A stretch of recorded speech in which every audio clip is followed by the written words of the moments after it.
2 meses depois, os aprendizes regressavam ao Instituto Maria de Nazaré no mundo espiritual. Ali, foram novamente hospedados no pavilhão anexo ao hospital. Estou ansioso para ouvir o irmão Teócrito. Eu também, meu caro Belarmino. Eu quero saber a opinião dele sobre como nos saímos na expedição à Terra. Isso é o que mais me preocupa, João. O que a direção-geral decidirá sobre nosso futuro? Para onde iremos?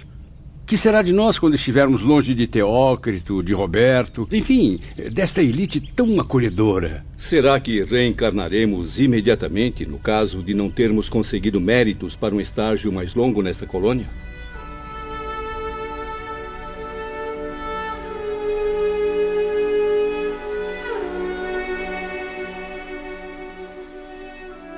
Entre muita ansiedade e expectativa, foram surpreendidos dias depois com a visita de Jerônimo, acompanhado do assistente Ambrósio. Jerônimo jamais se conformou com a trágica situação da família dele na Terra, Ivone. Aliás, desde o Vale Sinistro, o conhecíamos como um dos mais divergentes da nossa falange de suicidas. Bom dia, meus caros. Bom dia, Jerônimo. Acabo de chegar ao pavilhão indiano. Como é bom respirar novos ares antes da árdua missão que terei de enfrentar. Mas que grata visita, logo pela manhã. Acabamos de sair do gabinete do irmão Teócrito, que está muito confiante. Sim, fui me despedir dele e de seus auxiliares, espíritos de altíssimo valor moral. Vim também dar adeus a vocês, meus amigos. Serei encaminhado ainda esta semana ao recolhimento, para cuidar dos preparativos da reencarnação. Por que não adia um pouco mais a volta às provações terrenas, amigo Silveira? Pelo que me consta, não é obrigatório em determinados casos esse constrangimento. Quanto a mim, pretendo prorrogar o máximo possível a permanência aqui. Por que não faz o mesmo, caro amigo? Absolutamente, Camilo. Não convém aos meus interesses pessoais adiar por mais tempo o cumprimento do dever. Mas encontra-se mesmo preparado para assumir as consequências? Sim, Belarmino. Fui especialmente preparado pelo irmão Miguel de Santarém e pelo irmão Ambrósio, meus dignos tutores. Depois de muito ponderar, cheguei à conclusão de que devo realmente renovar a existência humana o quanto antes. Meus erros foram graves e as minhas responsabilidades aumentaram. Preciso expulsar da consciência os reflexos desonrosos do passado. E só obterei êxito voltando ao teatro da vida humana. Quer dizer, então, que renascerá no Porto mesmo? Sim, amigos. E Deus seja louvado, renascerei no Porto, em Portugal, como no passado. E uma grande fazenda me servirá de lar. E já sabe como será sua nova condição social? Serei novamente uma pessoa rica. Cuidarei de capitais financeiros, tanto meus quanto alheios. E, como já esperava, enfrentarei pela segunda vez as tentações sopradas pelo orgulho, pelas vaidades e pelo egoísmo. Sairá vitorioso, meu irmão. Todos aqui acreditam nisso, desde os aprendizes aos mais sábios mestres espirituais. Subirei no conceito dos meus semelhantes. Serei figura honrada e importante, o mesmo, tal como fui na vida passada. Apenas não mais o conhecerão sob o desonrado nome de Jerônimo de Araújo Silveira. Sim, porque receberei outro ao nascer, a fim de proteger-me da vergonha que segue meus passos. Realizarei tudo isso como penitência, a terrível prova de ser rico. Compreendo. Como pode considerar a riqueza algo negativo? Meu caro João, em alguns casos, a riqueza é bem mais arriscada e temível do que a miséria. Mais difícil de conceder méritos ao seu infeliz possuidor. Como se sente agora, Jerônimo, à beira de um novo berço, reencarnando para ressarcir antigos delitos? Profundamente comovido, Camilo, em verificar a bondade de Deus, concedendo-me a graça do retorno protegido pelo esquecimento, pelo disfarce de um novo corpo carnal, um nome novo, a fim de que minha desonra do passado não seja reconhecida pela sociedade terrena. Jerônimo está confiante e fortalecido. convicto a tentar a reabilitação perante a lei universal que infringiu, perante si mesmo, finalmente. Ambrósio está certo, pois, como todos vocês sabem, amigos, a desonra envergonha-me ainda, como no dia nefasto em que me entreguei ao suicídio, no intuito de livrar-me dela. Estou impressionado com a sua argumentação, Jerônimo. Fico muito satisfeito em verificar que não foram inúteis os esforços do irmão Santarém e do irmão Ambrósio. Sim, percebo que passou por sérias mudanças. Um efeito milagroso alterou seu modo de pensar. Porém, em que família renascerá, ó Silveira? Boa pergunta, Camilo. Quem sabe não reconheço algum futuro parente de Jerônimo. Ainda me recordo de várias famílias ricas. Ainda que eu soubesse, não poderia revelar, meu caro Sr. Botelho. Esta informação encontra-se no Santuário de Sigilos Indevassáveis, meus amigos. A lei divina não permite quaisquer revelações que possam perturbar o andamento da evolução a realizar-se. Os reencarnantes saberão quando muito apenas o local onde renascerão, até que se internem no recolhimento, onde então tudo será revelado detalhadamente. Estranho. Assisti a uma conversa entre dois reencarnantes do manicômio com seus futuros pais. E tenho ouvido dizer que muitos detalhes poderão ser fornecidos até mesmo aos homens. Também me lembro. Serão permitidas certas revelações, inclusive a leigos como os senhores. Porém, somente para esclarecimentos que produzam efeitos edificantes. E também como prêmio à sinceridade das intenções e à devoção ao trabalho. E quanto às revelações a que os homens terão acesso? Aos homens, principalmente, têm sido concedidos muitos esclarecimentos. Seja para lhes servir de incentivo ao progresso, ou mesmo de conforto durante suas provações. Para a satisfação de mera curiosidade, porém, quer seja entre nós ou entre os humanos, nada será concedido de positivo. Referem-se ao que ocorreu no posto de emergência, não? Exatamente, Ambrósio. Na expedição que realizamos no Departamento de Reencarnação. Mas quem são aquelas personagens? Seus nomes? Suas residências? Uma ilha existente sob bandeira portuguesa apenas. Certa localidade do imenso Nordeste brasileiro. Convenhamos, meu amigo, que o sacrossanto segredo não foi revelado. Tem mesmo confiança na vitória da reabilitação, Jerônimo? Sinceramente tenho, meu caro professor. Mesmo sentindo-me aborrecido com a ideia de repetir ato por ato, com circunstâncias agravantes, a existência em que fracassei. Creio estar preparado para tanto, porque, se não estiver, deixarei de receber permissão de meus mentores para prosseguir na reabilitação. Difícil será compreender que desgracei minha própria família e lancei também na miséria outros pais de lares decentes. Além disso, será preciso recordar que lesei a pátria vergonhosamente. Todas essas coisas feias pesam na balança de uma consciência arrependida, Belarmino. Fé, meu amigo, fé. Pense nos seus filhos do passado. No quanto servirão de inspiração para que evolua na próxima etapa. Filhos? Não terei mais filhos comigo.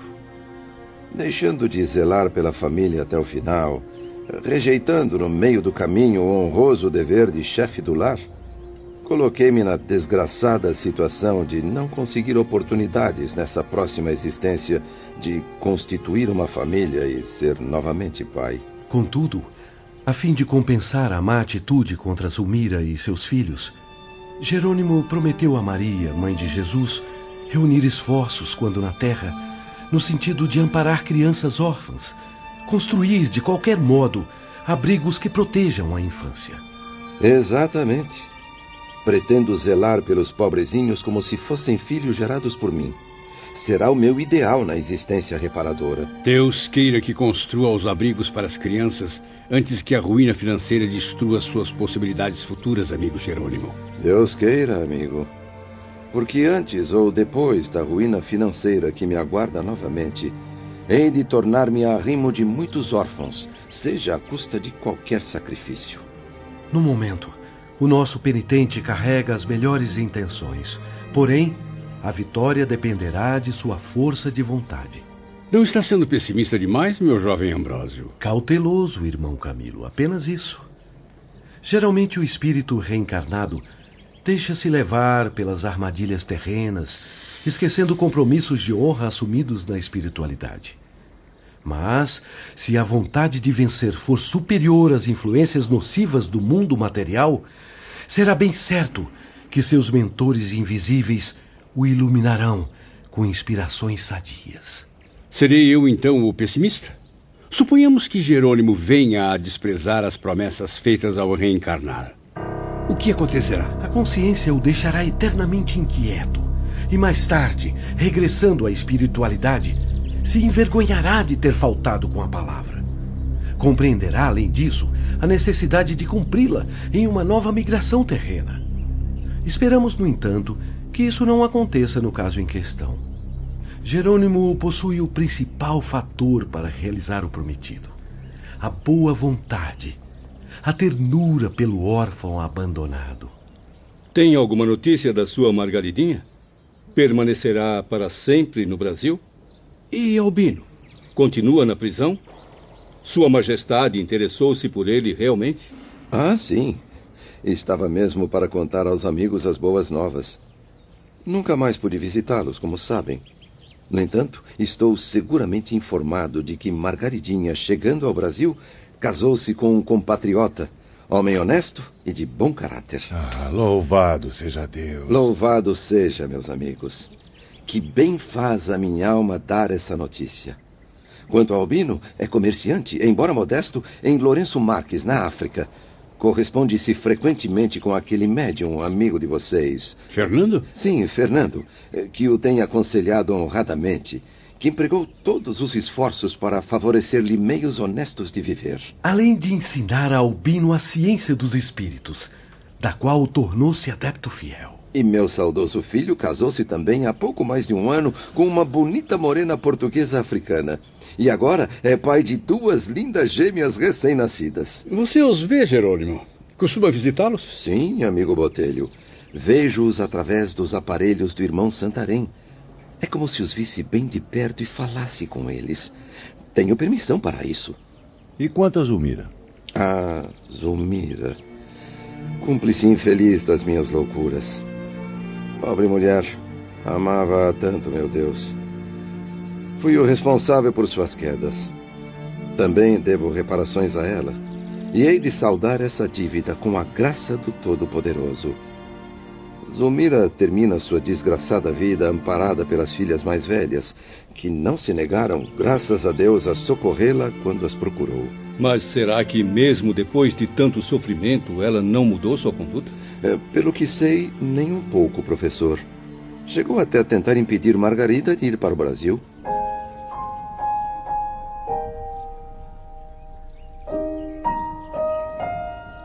Dois dias depois, Roberto de Canaleiras voltava a visitar os espíritos aprendizes, levando-lhes um convite.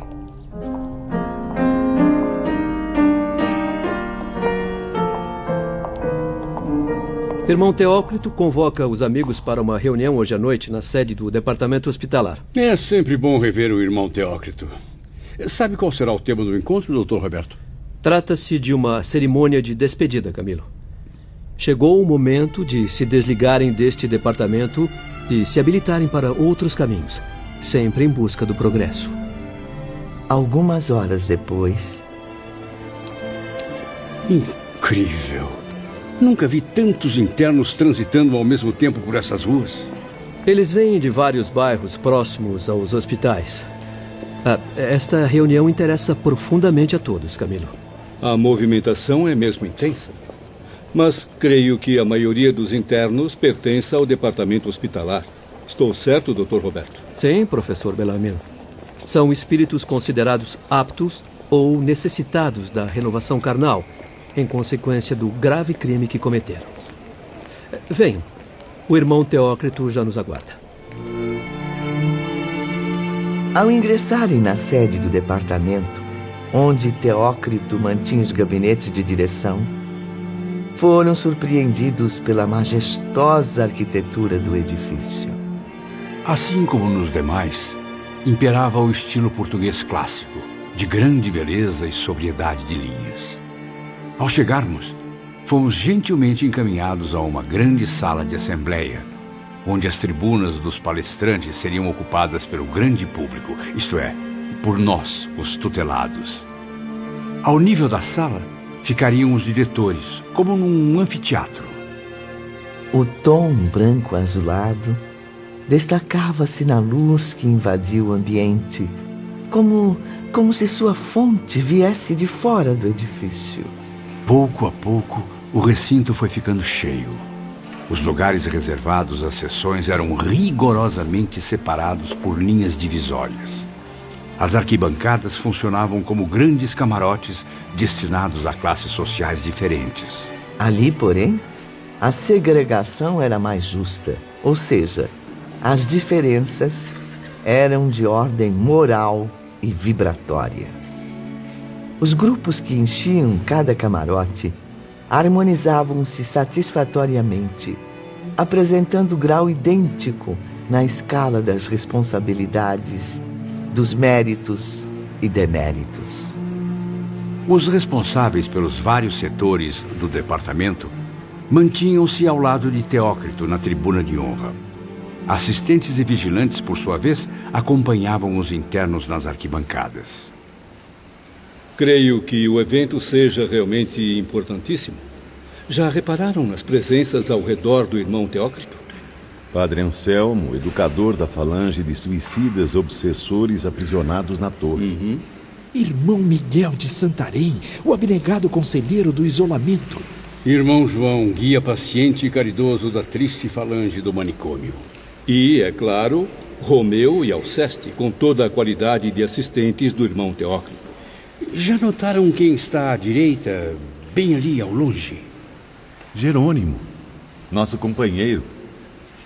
Parece-me tão cabisbaixo, pensativo. Como se chama mesmo aquele ao lado de Jerônimo? Agenor Penhalva, o obsessor convertido sob cuidados de Padre Anselmo e de Olivier Guzmán. Reparem como está inquieto, mal consegue permanecer sentado. Pobre espírito. Vejam como está ansioso.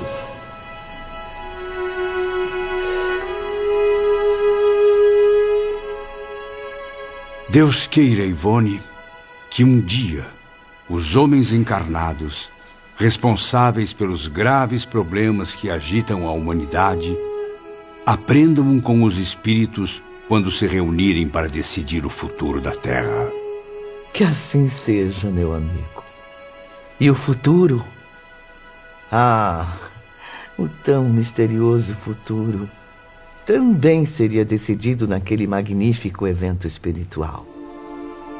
Ali se resolveriam destinos de centenas de criaturas que deveriam se recuperar do erro a fim de seguir o caminho da luz. Momentos depois, Teócrito levantava-se, deixando irradiar do semblante fino, quase translúcido, um sorriso amável para seus auxiliares. Depois de um aceno carinhoso, o sábio diretor dirigiu-se aos aprendizes. Sua voz, porém, com as vibrações do seu pensamento, chegava doce e murmurante ao entendimento de Camilo e seus companheiros, quase de forma confidencial. No entanto, a grande plateia ouvia-o nitidamente sem que uma só palavra se perdesse. Nossos amigos da Espanha afirmaram mais tarde que o orador falou naquela noite em espanhol, o que muito os comoveu. Nós, os portugueses, porém, contestávamos, pois o que ouvimos foi o bom português clássico de Coimbra. Ao passo que os brasileiros garantiam ter ouvido o suave linguajar das terras nativas com seu sotaque peculiar. A verdade é que, mesmo entre os desencarnados, somente espíritos muito elevados, como Teócrito, poderão produzir semelhante fenômeno telepático. Saudações, caros irmãos em Jesus Cristo. E é em nome dele que desejamos a todos a gloriosa conquista da paz. Não desconhecem, meus amigos, o motivo desta reunião. É o seu futuro que aqui se delineia. O destino que aguarda a todos. Desde o dia em que os portões desta colônia correcional se abriram para vocês, têm vivido entre as alternativas de um hospital-presídio. Fizemos isso em seu próprio benefício, para que suas desgraças não se aprofundassem. Na verdade, não foram vocês que vieram a nós. Foi a caridade do mestre Nazareno que partiu à sua procura, ansioso por recuperar seu rebanho. Romeu e Alceste também gostariam de dizer algumas palavras aos irmãos. Boa noite, caros aprendizes de Maria de Nazaré. Boa noite. Estamos aqui para comunicar a todos que, a partir deste momento, os mesmos portões que se fecharam sobre vocês abrem-se agora, permitindo a sua liberdade. Sim, são livres da tutela do departamento hospitalar, meus irmãos. Tudo o que a estes hospitais e a estes presídios competia tentar em seu benefício foi realizado. De agora em diante, novas tentativas se impõem no seu trajeto. Novas condições de vida exigirão grandes esforços de sua parte. Não desanimem, pois já compreenderam que jamais hão de morrer. Jamais conseguirão desaparecer da frente de vocês mesmos, ou da frente da criação, ou do universo. Porque são criaturas emanadas do fluido eterno da mente divina. Em vocês reside a vida eterna. Para que, então, revoltar-se contra a sua origem divina? Por que se inferiorizar na desobediência às leis da criação, se no seu cumprimento é que encontrarão a verdadeira honra, assim como a felicidade, a alegria, a paz, a glória imortal? Para que serviu o suicídio? Apenas para demonstrar a vocês mesmos o grau da inferioridade, da ignorância com que lidavam. Que aprendam com a amarga lição da experiência, meus amigos. Que as lágrimas derramadas se perpetuem. Que permaneçam nas suas consciências como advertência para os dias futuros. Com a sua liberdade garantida por lei, têm agora o direito de, por si mesmos e sob sua responsabilidade, tratar dos interesses próprios, dirigindo com o seu próprio raciocínio as provações do destino. Sim, são livres para decidir. Receberam instruções convenientes que permitem a todos o critério da escolha. Querem retornar à Terra imediatamente, tomando um novo corpo carnal? Concluíram que o retorno é indispensável à cura definitiva dos complexos que atormentam suas almas? Têm liberdade para fazê-lo, uma vez que estão preparados para tanto. Preferem ficar e cooperar conosco durante algum tempo, adiando a época do inevitável retorno, seja aprendendo a trabalhar nas nossas equipes espirituais, seja desenvolvendo a catequese e as falanges obsessoras, ou no auxílio aos nossos hospitais? Têm autorização para escolher. Nosso campo de ação é intenso e muito vasto, e bem recebido será o voluntário que, submetendo-se aos nossos princípios, quiser colaborar para o engrandecimento do bem e da justiça. Vejam Joel, a quem tanto estimam. Entrou para o Instituto em condições semelhantes às suas. O amor de Jesus converteu-o para o bem. E apesar de tudo que ainda terá de viver na terra, resultante do crime cometido, quanto amor aos seus irmãos sofredores ele sabe oferecer. Quantos gestos nobres distribui aos internos. Por acaso desejam ficar aqui, sem nada tentar em benefício próprio, perambulando de departamento em departamento, observando fatos, presos a um inútil círculo vicioso? Ou nos planos inferiores, arriscando-se a perigosas tentações, inativos, ociosos, sem praticar o bem, mesmo incapazes da prática do mal, uma vez que não são maus. Com todas as forças da nossa alma, aconselhamos aos amigos que não procedam assim.